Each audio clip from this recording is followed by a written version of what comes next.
1986, contrary to the Constitution, they replaced the silver dime with a 5-cent nickel, allowing them to quickly replenish their silver reserves. Unfortunately, the U.S. government was still issuing paper dollars in the form of notes. Here, an 1878 $20 note reads, "This note is legal tender at its face value for all debts, public and private, except duties on imports and interest on the public debt." In other words, neither foreign nations nor the international bankers who financed them would accept this as money. Because it wasn't money. It was a note, a loan, an IOU. It was debt.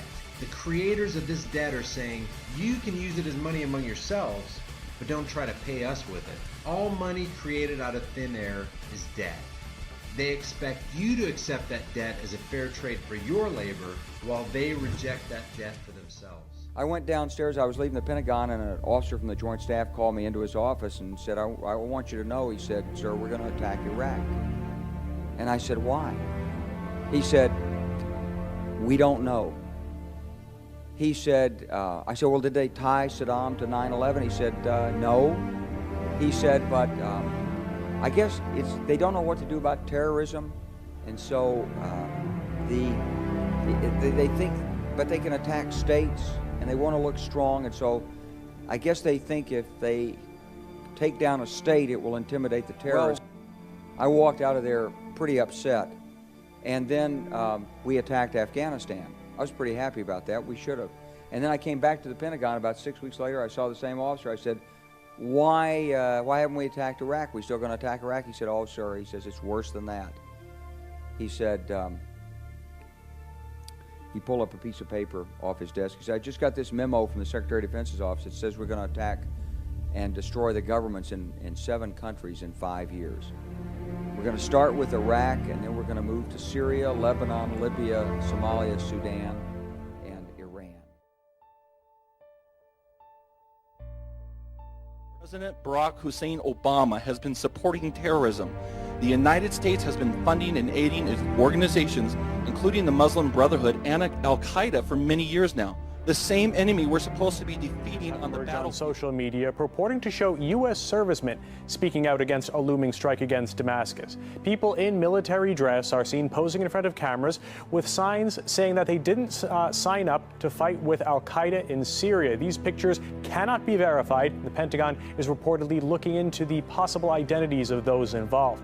For some perspective on that, I'm joined by Gordon Duff, a Marine Corps veteran and editor of the independent news website Veterans Today. By this time, 13 years of war, people in the military have no faith in anything the government has to say at all. They're sick and tired of the war, and the government has no credibility with the rank and file in the military. We do not need a war in Syria. The war in Syria is a hoax. Just like the war in Iraq was a hoax under Bush, the war in Syria is a hoax under Obama.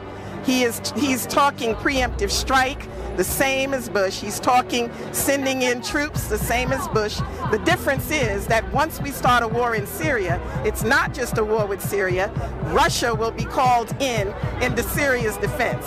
Ultimately, I do not want any intervention anymore in the Middle East. All wars are lies, and I've been there firsthand to see it, and it's not good. So the whole idea behind this war policy make us believe that he didn't start the war, which is what he's doing by preemptive executive orders or whatever. He is the problem. Obama needs to be removed, and people need to understand that this puppet needs to be taken down. He needs to be removed from office in order to stop this war.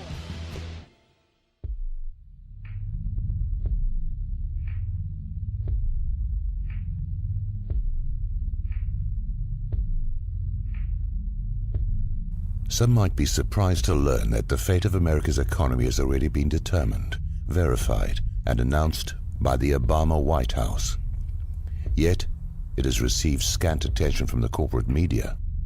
In 2011, economist Kyle Bass interviewed a senior member of the Obama administration about its planned solutions for fixing the U.S. economy and trade deficit. Among the questions he asked was about the U.S. exports and wages.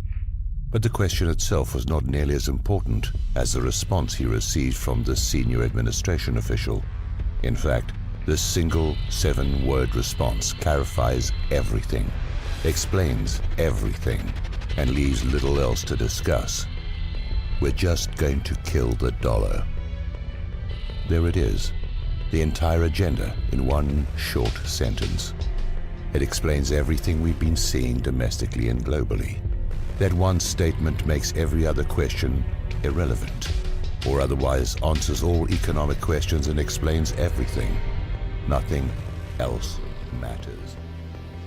The more intellectually astute will look beyond the statistics offered for mass consumption, not only to identify the deliberately manipulated data, but to understand what is actually driving these false hopes, figures, and data. It is a magic show, and many are still captivated by the magician's many diversions, failing to realize that we are engaged in a global war, while being simultaneously hobbled by enemy infiltrators from within. The battle is being waged not only by military might, but by a currency war. We are being played through our military involvement in the Middle East, including our covert operations against Syria at the behest of Saudi Arabia.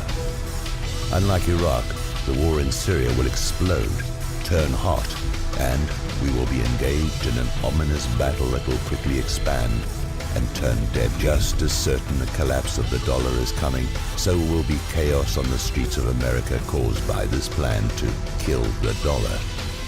The central bankers and the leaders selected to govern each country have effectively used the Hegelian dialectic to implement their agenda, just as stated by George H.W. Bush on September the 11th, 1990. Their predetermined solution of a new world order is being formed before our very eyes.